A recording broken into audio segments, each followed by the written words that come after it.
Hello. Hello students, welcome to our current affairs session. In today's lecture, we will discuss some important current affairs of 28 May 2024. तो आज हम 28 मई 2024 के current affairs discuss करेंगे जो exam point of view से काफी important current affairs हो सकते हैं। सो स्टार्ट करते हैं आज का सेशन। आज की क्लास में सबसे पहले हम डिस्कस करेंगे कुछ इंपॉर्टेंट अंतर्राष्ट्रीय समाचार, जिसमें हम इंटरनेशनल लेवल पर अगर कोई मीटिंग कंडक्ट हुई है, कोई अपॉइंटमेंट हुआ है तो वो डिस्कस करेंगे। उसके बाद हम देखेंगे कुछ राष्ट्रीय समाचार, कुछ नेशनल न्यूज। राष्ट्रीय समाचार में हम लोग डिस्कस करेंगे सेंट्रल गवर्नमेंट की schemes and initiatives. Then we will discuss some important banking and financial news. Bank और वित्त से रिलेटेड कोई ऐसी न्यूज बन रही है जो एग्जाम के लिए इंपॉर्टेंट है तो वो कवर करेंगे। साइंस एंड टेक्नोलॉजी, विज्ञान और प्रौद्योगिकी समाचार हम देखेंगे। स्पोर्ट्स न्यूज देखेंगे, कुछ खेल समाचार देखेंगे। उसके साथ साथ कुछ नियुक्तियों और इस्तीफे से रिलेटेड हम समाचार देखेंगे। अपॉइंटमेंट एंड रेजिग्नेशन न्यूज देखेंगे। और लास्ट में हम डिस्कस करेंगे समरी और सारांश कि आज की क्लास में हमने क्या क्या इंपॉर्टेंट डिस्कस किया है। तो स्टार्ट करते हैं आज का session. The image used in our slide deck are for educational purpose only. We respect the intellectual property right of the original creator and owner of these images. If you are the owner of any of the image used in this deck and have any concern or issue, please contact us at sathi@iitk.ac.in and we shall remove the images. तो हमारे slide deck में उपयोग की गई छवियां केवल शैक्षणिक उद्देश्य के लिए हैं। हम इन छवियों के मूल रचनाकारों और मालिकों के बौद्धिक संपदा अधिकारों का सम्मान करते हैं। यदि आप इस डेक में उपयोग की गई किसी भी छवि के मालिक हैं और आपको कोई चिंता या समस्या है तो कृपया sathi@iitk.ac.in पर हमसे संपर्क करें और हम छवियों को हटा देंगे। पहली न्यूज है हमारी इंटरनेशनल अपॉइंटमेंट से रिलेटेड है। इंटरनेशनल लेवल पर अपॉइंटमेंट हुआ है तो चैड कंट्री की बात हो रही है। यहाँ पर प्राइम मिनिस्टर और प्रेसिडेंट दोनों अपॉइंट किए गए हैं, तो एक ही न्यूज में हम दोनों कवर करेंगे। तो अलामाए हलीना बने हैं चाड के न्यू प्रधानमंत्री और मेहमत इदरिस देवी बनाए गए हैं चाड के न्यू राष्ट्रपति। तो दो अपॉइंटमेंट है, prime minister and president of Chad. उसके साथ साथ डेवी का सत्ता संभालना देश में 3 साल के सैन्य शासन का भी अंत करता है। चाड उत्तर मध्य अफ्रीका का एक तेल समृद्ध लेकिन एक गरीब देश है। नई नेतृत्व से देश की शासन व्यवस्था में बदलाव की भी उम्मीद है। क्लियर? तो दोनों अपॉइंटमेंट याद रखने, president and prime minister of Chad. Next is also international news. तो सऊदी अरब ने फैसल बिन सऊद अल मैजफेक को सीरिया में राजदूत नियुक्त किया है। तो सऊदी अरब की तरफ से सीरिया में किसे राजदूत नियुक्त किया गया है? फैसल को नियुक्त किया गया है। यह नियुक्ति एक दशक से अधिक समय में पहली बार ऐसी पहल है।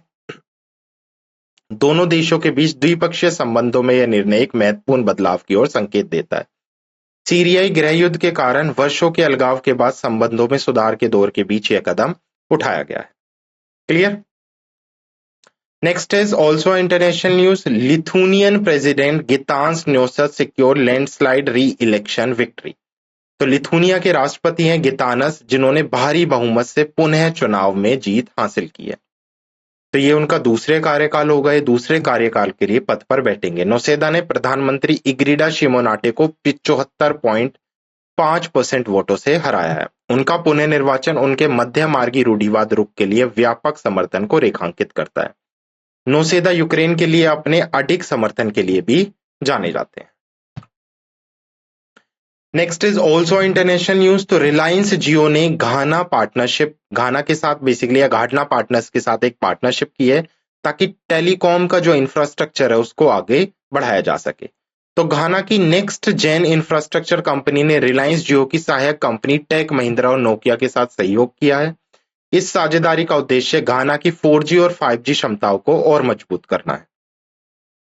घाना विभिन्न क्षेत्रों में कनेक्टिविटी और डिजिटल सेवाओं को बढ़ाने का भी प्रयास कर रहा है। सहयोग भारत की दूरसंचार सफलता से प्रेरित है। Next is national news. तो खाद्य और पोषण बोर्ड का विघटन, सरकारी निकायों का युक्तिकरण। तो महिला और बाल विकास मंत्रालय की तकनीकी शाखा है खाद्य और पोषण बोर्ड, उसको आधिकारिक रूप से अभी क्या कर दिया गया, सरकार ने भंग कर दिया है, डिसॉल्व कर दिया है। यह कदम विभिन्न निकायों को तर्कसंगत बनाने की सरकार की योजना का हिस्सा है। FNB which is food and nutrition board सामुदायिक पोषण कार्यक्रम को तार्किक समर्थन प्रदान करने के लिए जिम्मेदार था। सरकार के कार्य को सुव्यवस्थित और कुशल बनाने के लिए विघटन का ये उद्देश्य रहा है। नेक्स्ट इज 2023-24 में भारत का शीर्ष साझेदारों के साथ व्यापार घटा है। तो भारत को वित्तीय वर्ष 2023-24 में अपने शीर्ष 10 व्यापारिक साझेदारों में से 9 के साथ व्यापार घाटे का सामना करना पड़ा है। चीन संयुक्त राज्य अमेरिका को पीछे छोड़ते हुए भारत का सबसे बड़ा व्यापारिक साझेदारी बन गया है। भारत और चीन के बीच द्विपक्षीय व्यापार कुल 118.4 बिलियन डॉलर रहा है। भारत के लिए अपने व्यापारिक संबंधों को संतुलित करने की आवश्यकता को व्यापारिक घाटा उजागर करता है। Clear? Next is banking and financial news. तो गवर्नमेंट LIC आप सबको पता है, life insurance corporation India limited, जिसमें सरकार की हिस्सेदारी है। तो LIC ने अभी भारत सरकार को 3,662 करोड़ रुपए का लाभ बेसिकली आवंटित किया है। तो LIC ने प्रति शेयर 6 रुपए का अंतरिम लाभांश घोषित किया है। LIC ने 31 मार्च 2024 को समाप्त तिमाही के लिए 13,782 करोड़ रुपए का शुद्ध लाभ अर्जित किया। यह पिछले वर्ष की इस अवधि की तुलना में 4.5% अधिक है। नेक्स्ट है बैंकिंग एंड फाइनेंशियल न्यूज। तो south African regulatory fine SBI south African branch, तो स्टेट बैंक ऑफ इंडिया की साउथ अफ्रीका में ब्रांच है जिसे SBI साउथ अफ्रीका ब्रांच के नाम से जाना जाता है। तो साउथ अफ्रीका के रिजर्व बैंक के प्रूडेंशियल अथॉरिटी ने भारतीय स्टेट बैंक की दक्षिण अफ्रीका शाखा पर 10 मिलियन रेंट लगभग 4.5 करोड़ रुपए का जुर्माना लगाया है। दंड वित्तीय खुफिया केंद्रीय अधिनियम 2001 के कुछ प्रावधानों का पालन न करने के लिए लगाया गया है। दंड में तुरंत देय 5.50 मिलियन रेट की राशि शामिल है जो पहले ही भुगतान की जा चुकी है। 4.5 मिलियन रेंट की निलंबित राशि 36 महीने के भीतर SBI को पे करनी। क्लियर? नेक्स्ट है भारतीय रिजर्व बैंक ने परिवर्तनीय दर रेपो नीलामियों के माध्यम से बड़े पैमाने पर तरलता संचार की है। तो भारतीय रिजर्व बैंक ने लगभग 1.25 लाख करोड़ रुपए की परिवर्तनीय दर रेपो नीलामी आयोजित की है, विच इज VRR। तो यह कदम बैंकिंग प्रणाली में मौजूदा तरलता घाटे को संबोधित करता है। मई 2024 में 9 VRR नीलामियों के माध्यम से कुल तरलता 7.75 ट्रिलियन रुपए है। RBI के सक्रिय उपाय वित्तीय प्रणाली को स्थिर करने का लक्ष्य रखते हैं।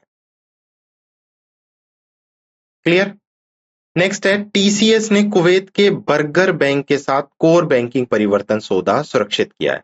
तो टाटा कंसल्टेंसी सर्विस ने बर्गर बैंक की कोर बैंकिंग तकनीक को आधुनिक बनाने के लिए एक समझौते पर हस्ताक्षर किए हैं। बर्गर बैंक कुवैत में एक प्रमुख वाणिज्यिक बैंक है। TCN BNCS को एक समकालीन सार्वभौमिक बैंकिंग समाधान में कई पुरानी अनुप्रयोगों को समेकित करने के लिए तैनात किया गया है। परिवर्तन का मुख्य उद्देश्य नवाचार और ग्राहक संबंधों को आगे बढ़ाना है। Next is also science and technology news. तो अभी गेल इंडिया ने मध्य प्रदेश के विजयपुर में भारत का पहला ग्रीन हाइड्रोजन प्लांट चालू किया है। तो गेल लिमिटेड ने पहला ग्रीन हाइड्रोजन प्लांट चालू किया है। कहां पर? मध्य प्रदेश के विजयपुर में। यह GAIL की नई और वैकल्पिक ऊर्जा स्रोत में प्रवेश को भी दर्शाता है और यह मील का पत्थर भारत के ऊर्जा क्षेत्र के लिए भी काफी महत्वपूर्ण है। नेक्स्ट है नेपाल की पर्वतारोही थी पूर्णिमा श्रेष्ठ, जिन्होंने एक ही मौसम में 3 बार माउंट एवरेस्ट पर विजय प्राप्त कर ली है। तो श्वेता जो एक फोटो जर्नलिस्ट भी हैं, उन्होंने 12 मई, 19 मई और 25 मई को शिखर पर चढ़ाई की। इस असाधारण उपलब्धि से उसकी उत्कृष्ट पर्वतारोहण कौशल का भी पता चलता है। श्रेष्ठ का उपलब्धि पर्वतारोहण इतिहास में एक महत्वपूर्ण मील का पत्थर भी साबित होगा। Next is sports news. Deepa Karmakar जो एक जिमनास्ट है, उन्होंने अभी एशियन जिमनास्ट चैंपियनशिप में गोल्ड मेडल जीत लिया है। तो भारतीय जिमनास्ट हैं दीपा कर्मकर, जिन्होंने किसी भी एशियाई चैंपियनशिप में स्वर्ण पदक जीतने वाली वो पहली भारतीय बन गई हैं।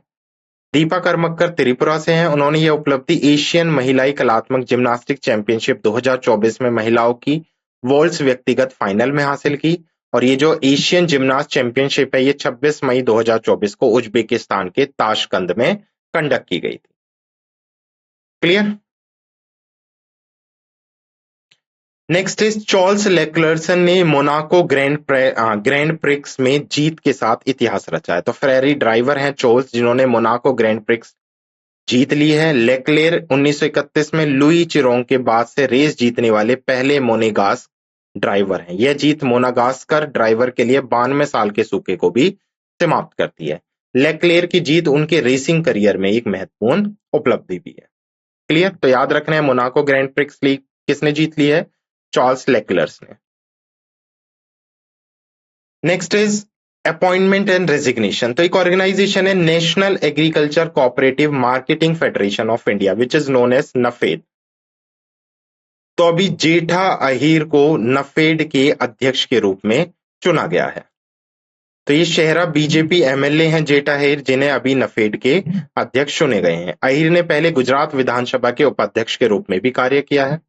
उन्होंने राजकोट के वर्तमान सांसद मोहन कुंडालिया का समर्थन प्राप्त किया। चुनाव मंगलवार को नई दिल्ली में आयोजित किए गए। क्लियर? तो ये थे कुछ हमारे इंपॉर्टेंट करंट अफेयर्स ऑफ 28 मई 2024 जो हमने डिस्कस किए। Now let's quick revise the session. तो सबसे पहले हमने इंटरनेशनल न्यूज देखी, जिसमें हमने चैड के प्राइम मिनिस्टर और प्रेसिडेंट दोनों का अपॉइंटमेंट देखा।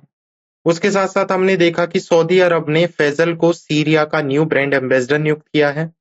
उसके साथ साथ हमने देखा कि लिथुनिया के राष्ट्रपति गितानस दोबारा से क्या बन गए हैं, वहां के अपने पद पर दोबारा से चुने गए हैं। और घाना ने टेलीकॉम इंफ्रास्ट्रक्चर के लिए रिलायंस जियो आर्म और कुछ अन्य ऑर्गेनाइजेशन के साथ एमओयू या साझेदारी साइन की। कुछ हमने नेशनल न्यूज देखी, जिसमें हमने देखा खाद्य और पोषण बोर्ड का विघटन हुआ है। उसके साथ साथ 2023-24 में भारत का शीर्ष साझेदारों के साथ व्यापार घटा है। बैंकिंग और फाइनेंस में हमने देखा सरकार को एलआईसी से लगभग 36,062 करोड़ रुपए का लाभ प्राप्त हुआ। उसके साथ साथ साउथ अफ्रीका की जो रेगुलेटरी बॉडी है, उसने स्टेट बैंक ऑफ इंडिया की साउथ अफ्रीकन ब्रांच पर कुछ नियमों का पालन न करने के लिए फाइन इम्पोज किया है। उसके साथ साथ आरबीआई ने परिवर्तनीय दर रेपो नीलामी के माध्यम से बड़े पैमाने पर तरलता संचार किया है। टीसीएस ने कुवैत के बर्गर बैंक के साथ कोर बैंकिंग परिवर्तन सौदे बेसिकली हासिल किया है, उसके लिए एमओयू साइन किया है। नेक्स्ट साइंस एंड टेक्नोलॉजी में हमने देखा कि गेल इंडिया लिमिटेड भारत का पहला green hydrogen plant Madhya Pradesh में चालू करेगा। स्पोर्ट्स से हमने देखा पुर्मिला श्रेष्ठ एक ही सीजन में 3 बार माउंट एवरेस्ट चढ़ने वाली पहली पर्वतारोही बन गई हैं। और दीपा करमक्कर ने एशियाई जिम्नास्टिक चैंपियनशिप जो उज्बेकिस्तान में कंडक्ट कराए गए थे, वहां पर स्वर्ण पदक जीतकर उन्होंने इतिहास रच दिया है। और मोनाको ग्रैंड प्रिक्स किसने जीत ली है? चार्ल्स लेक्लर ने। नियुक्ति और इस्तीफे में हमने एनएफईडी के अपॉइंटमेंट से रिलेटेड न्यूज देखी, जिसमें जेठा अहीर को इसका अध्यक्ष चुना गया है। क्लियर? तो ये थे कुछ 28 मई 2024 के करंट अफेयर्स जो हमने डिस्कस किए। I hope you like this session. Thank you.